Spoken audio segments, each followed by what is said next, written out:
नाजरीन, शहरियत तरमीमी कानून CAA के खिलाफ मुजाहिरों का बाजार गर्म, हंगामा है क्यों बरपा, गली कूचा सड़क मोहल्ला, CAA पर मचा है हल्ला। कोलकाता में होने वाले एहतजाज और मुजाहिरों के लिए जुड़े रहिए मशरिक न्यूज़ के साथ।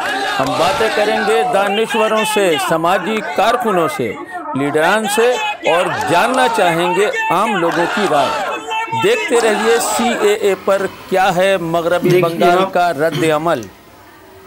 CAA NPR और NRC के ताल्लुक से जो आज पूरे मुल्क में इस तरह सब जगह उलूला पैदा हुआ है, ये तो बहुत पहले से ये प्रोग्राम तय था इन लोगों का करने के लिए मोदी गवर्नमेंट को। और जैसे कि आसाम में ये प्रोग्राम बुलाया गया NRC को, तो उसमें देखा गया कि 19 लाख लोग जो है का कोई दस्तावेज़ नहीं है, लिहाजा उनमें से 19 लाख में से 14 लाख हिंदू निकले और 5 लाख मुसलमान निकले।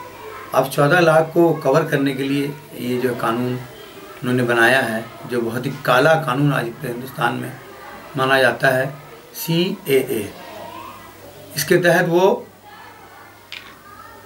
आपके पारसी और सिख इस तरह 6 कौम के लोगों को वो जो है इसमें शामिल करेंगे, लेकिन मुसलमान को शामिल नहीं करेंगे। बांग्लादेश, पाकिस्तान, अफ़गानिस्तान और इसके इस्तिराफ में जितने मुल्क हैं उनको नहीं लिया है। इसके लिए जो एहतजाज किया जा रहा है, ये जो बहुत बड़ा जो है ये जंग आज़ादी की तरह ये तहरीक चल गया है। मैं पूरे हिंदुस्तान के ताल्लुक से नहीं बल्कि शाहीन बाग में जो हुआ है वो वाकई तारीखी मकाम रखता है। उसी की तरफ पे हमारे जो कलकत्ता के यहाँ पर जो शुरू किया गया वो बाग सर्कस मैदान में, वो भी एक शाहीन बाग का शक्ल इख्तियार कर लिया है। चिकरिया स्ट्रीट में भी एक शाहीन बाग बन गया है। इसी तरह हमारे मटिया बुर्ज में उसी तरफ पे यहाँ पर जो है 24 घंटे लोग धरना दिए बैठे हैं।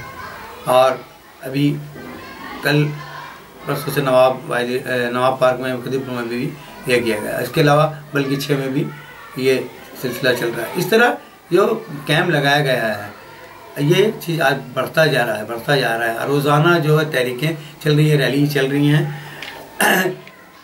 सबसे पहले मटिया बुर्ज में रैली बहुत से लोगों ने लगाया, लेकिन हमने ये रैली जो है स्टार्ट किया, उसके बाद छोटा रैली से बड़े रैली का शक्ल तैयार किया।